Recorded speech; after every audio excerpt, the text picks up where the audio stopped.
6 February 1996 Montana USA सुबह के 7:30 बजे जैक नाम का एक लड़का अपने घर से स्कूल जाने के लिए निकलता है। रोजाना की तरह आज भी उसने एक ब्लू कलर की जैकेट, ब्लू कलर की जीन्स और ब्लैक कलर के स्नीकर्स पहने हुए थे। अब हर रोज तो ये होता था कि घर से निकलने के बाद ये अपने 4 दोस्तों के पास पहुंचता। सभी दोस्त मिलकर एक गली से गुजरते हुए अपने स्कूल पहुंच जाते। लेकिन आज जैक थोड़ा घर से लेट निकलता है, जिसके कारण उसके सभी दोस्त जा चुके थे और पैदल चलता हुआ जैक फिर से उस गली में पहुंच जाता है। लेकिन वो उस गली के अंदर एंटर तो करता है, पर उस गली से बाहर कभी भी नहीं निकल पाया। अब उसके दोस्त स्कूल पहुंच जाते हैं। टीचर ने पूछा कि आज जैक क्यों नहीं आया, तो किसी के पास इसका कोई भी जवाब नहीं था। तो टीचर ने तुरंत जैक के घर पर कॉल कर दी, पर जैक के माँ बाप तो बताते हैं कि जैक सुबह सुबह घर से निकल चुका था, तो वो स्कूल क्यों नहीं पहुंचा। ये बात सुनते ही उसके माँ बाप पुलिस के पास पहुंच जाते हैं और तभी सारे शहर के अंदर जैक के गायब होने की न्यूज फैल जाती है। जिसके बाद 100 वॉलंटियर मिलकर पुलिस के साथ जैक को ढूंढने में लग जाते हैं। इसी के दौरान पुलिस अपनी इन्वेस्टिगेशन सबसे पहले उसी रास्ते से शुरू करती है, जिसके बाद 4th स्ट्रीट नॉर्थ में पुलिस को सबसे पहला सबूत मिला, जिसके अंदर जैक की एक जीन्स मिलती है और थोड़ी आगे जाने के बाद ब्लैक कलर के स्नीकर्स भी मिल जाते हैं। अब पुलिस को ये शक हो चुका था कि शायद किसी इंसान ने जैक को किडनैप कर लिया है, पर अभी तक भी पेरेंट्स को कोई कॉल नहीं आई थी। तो सारे सोच रहे थे कि जैक को किडनैप किया किसने और इसके पीछे इंसान है कौन। और तभी पुलिस इसी लोकेशन के आसपास से सभी घरों में इन्वेस्टिगेशन शुरू कर देती है। जिसके बाद एक फैमिली ने बताया कि कैसे उन्होंने जैक को सुबह सुबह देखा था, जिस टाइम पर जैक के पास से एक वाइट कलर की सेडान गुजरती है। वो कार इतनी तेजी से जैक के पास से गुजरी, ऐसा लगा कि शायद उसे अभी कभी टक्कर मार देगी, लेकिन ऐसा नहीं होता। तो तभी एक और इंसान बताता है कि उसने जैक को देखा था, वो रो रहा था और उसके पीछे एक मोटा सा मिड एज्ड आदमी भी जा रहा था। और तभी किसी और ने भी बताया कि उन्होंने जैक को एक वाइट कलर की सेडान के बीच देखा है। ये सारी चीजें पता लगते ही पुलिस अब ढूंढने में लग गई थी कि वो वाइट कलर की सेडान कार वाला आदमी है कौन। तो इन्वेस्टिगेशन के अंदर एक नाम सामने आता है और वो नाम था निथिन। और जैसे ही पुलिस ने इस आदमी को अपने पुलिस रिकॉर्ड के अंदर चेक किया, तो तभी पुलिस को जैक की टेंशन होनी शुरू हो जाती है। और इसका सबसे बड़ा कारण था उस आदमी के पुराने रिकॉर्ड्स, जिसके बीच उसने बहुत बड़े बड़े कांड किए थे। और कुछ पुलिस वाले तो मान चुके थे कि 80% जैक अब बचा नहीं होगा, लेकिन फिर भी पुलिस अपनी इन्वेस्टिगेशन आगे शुरू करती है। अब सबसे बड़ा सवाल कि निथिन नाम का ये आदमी है कौन और इसने ऐसा क्यों किया। और सबसे बड़ी बात, क्या निथिन ऐसे ही लोगों को उठाकर उन्हें खा जाता था। आइए जानते हैं इस वीडियो के अंदर। Welcome back guys. 15 February 1957 brown family के अंदर एक लड़का जन्म लेता है, जिसका नाम उन्होंने डेविड पॉल ब्राउन रखा और आगे जाकर यही लड़का निथिन बनता है। अब बचपन में ही उसे एक क्लेप्टोमेनिया नाम की बीमारी थी, जिसके अंदर इंसान को अगर कोई भी चीज पसंद आ जाती है तो वो उसे चोरी कर लेता है। इस चीज का इलाज उसकी फैमिली ने शुरू में ही करवा लिया और धीरे धीरे उसकी ये बीमारी ठीक हो जाती है। लेकिन कुछ सालों बाद ही निथिन के सारे रंग फैमिली को दिखने शुरू हो जाते हैं, जिसके बीच उसके फादर बेल्टों के साथ उसे क्योंकि उसके फादर को लगता था कि आगे जाकर उनका बेटा गे बन जाएगा।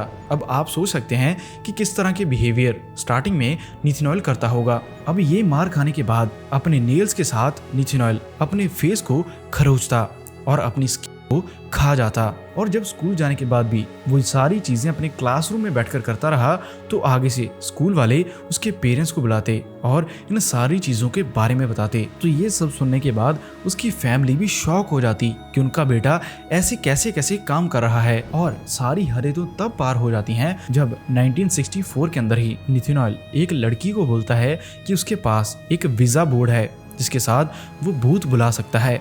ऐसी ऐसी बातें बोलने के बाद वो उस लड़की को अपने घर की बेसमेंट में ले जाता है, जहां जाने के बाद उसने उसी बोर्ड के साथ उस लड़की का गला चाहा। लेकिन उस लड़की की किस्मत अच्छी थी कि तभी अचानक निथिन की माँ आ जाती है और वो उसे रोक देती है। पर इस बिहेवियर को देखकर सारी फैमिली तंग आ चुकी थी। पर फिर एक बढ़िया चीज हुई। आगे आने वाले कुछ सालों के बीच निथिन ने ऐसी कोई भी चीज नहीं की। पर 1973 को निथिनॉयल एक पुलिस ड्रेस पहनकर रोड पर चला जाता है। वहां पर उसने 2 लड़कों को पकड़ा, पर जैसे ही वो लड़के उसके साथ चले जाते हैं तो आगे जाकर उन दोनों के साथ कुछ सेक्सुअल एक्टिविटीज होती हैं और तभी इस बात के बारे में उन दोनों लड़कों के पेरेंट्स को पता चल जाता है, लेकिन वो पुलिस को नहीं बताते। वो यही बोलते हैं कि शायद इस लड़के की मानसिक संतुलन सही नहीं है, जिसके बाद इसे पुलिस नहीं किसी अच्छे डॉक्टर की ज़रूरत है। ये बात बोलने के बाद उसे छोड़ दिया जाता है, लेकिन ऐसे ऐसे काम उसके आगे कंटिन्यूसली चलते रहते हैं और 5 साल और बीतने के बाद निथिनॉयल अपनी व्हाइट सेडान के अंदर एक छोटी लड़की को किडनैप कर लेता है। पर तभी किसी ने अचानक उसे ऐसा करते हुए देख लिया तो वो पुलिस को कॉल करता है और पुलिस थोड़े ही टाइम के अंदर निथिनॉयल को अरेस्ट कर लेती है, जिसके बाद उसे जेल भेजा गया।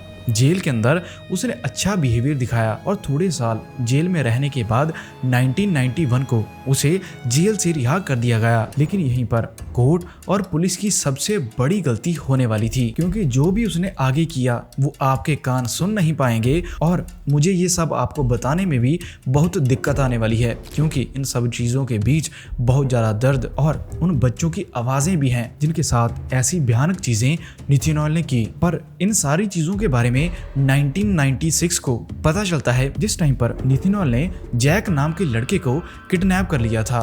तो पुलिस के सामने निथिनॉयल के सारे कच्चे चिट्ठे खुल जाते हैं। अब जैक के गायब होने के बाद सारे लोगों ने जिस तरह का हुलिया बताया था वो सारा का सारा निथिनॉयल के साथ मेल खा रहा था, लेकिन किसी भी सबूत के ना हो पाने के कारण पुलिस निथिनॉयल को अरेस्ट नहीं कर पाई। जिसके बाद पुलिस के द्वारा एक सरकारी डिटेक्टिव की टीम निथिनॉयल के पीछे लगा दी गई और 1996 से लेकर अगले पूरे 3 साल तक कोई भी निथिनॉयल को अरेस्ट नहीं कर पाया। यहाँ तक कि कोर्ट के ऑर्डर भी नहीं मिले कि कोई जाकर निथिनॉयल के घर को चेक कर सके। जिसके बाद डिटेक्टिव्स को भी बहुत ज्यादा दिक्कत आ रही थी, उन्हें कोई भी सबूत पूरे 3 सालों तक नहीं मिला। पर एक दिन अचानक डिटेक्टिव बिल को निथिनॉयल एक एलिमेंट्री स्कूल के बाहर दिखाई दिया और भी कई लोगों ने निथिनॉयल को वहां देखने के बाद पुलिस को बता दिया। अब यहीं से सारी गेम पलटने वाली थी, क्योंकि डिटेक्टिव एक दिन देखते हैं कि जब निथिनॉयल अपने घर पर नहीं था तो डिटेक्टिव बिल अपनी टीम के साथ पीछे से चोरी चोरी उसके घर के अंदर घुसते हैं और घर के अंदर एक सीक्रेट रूम था। उस रूम के अंदर जाते ही कुछ ऐसी चीजें डिटेक्टिव को मिली जो कि सबको हैरान कर देती हैं, क्योंकि उनके बीच एक नोटबुक मिलती है जिसके ऊपर सारी चीजें निथिनॉयल ने लिखी थी कि कैसे 54 बॉयज के साथ उसने सारे गंदे काम किए, उन्हें काटा, पकाया और पकाने के बाद उन सभी को खा भी गया।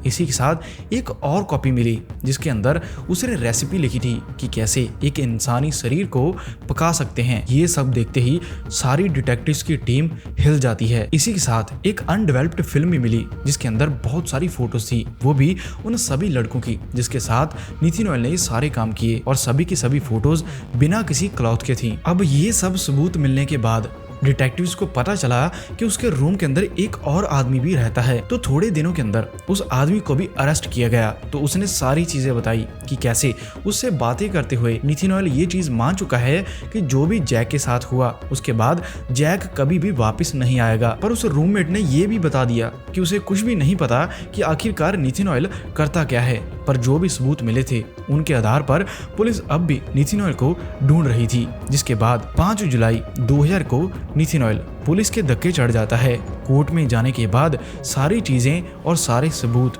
जज के सामने रखे गए और इस बार कोर्ट ने भी निथिनॉयल को नहीं बख्शा और 130 साल की सजा सुना दी। आज भी निथिनॉयल अमेरिका की जेल के अंदर बंद है। उसने बहुत बार अपील किया, अच्छा बिहेवियर दिखाया, लेकिन कोर्ट ने पूरी सख्ती बरतते हुए उसे एक बार भी बेल नहीं दी। अब दोस्तों, निथिनॉयल ने जो भी जैक और बाकी लड़कों के साथ किया उसके बारे में आप क्या कहना चाहते हैं, कमेंट जरूर कर देना और हमारे इस नए चैनल को सब्सक्राइब करके सपोर्ट जरूर दिखाना।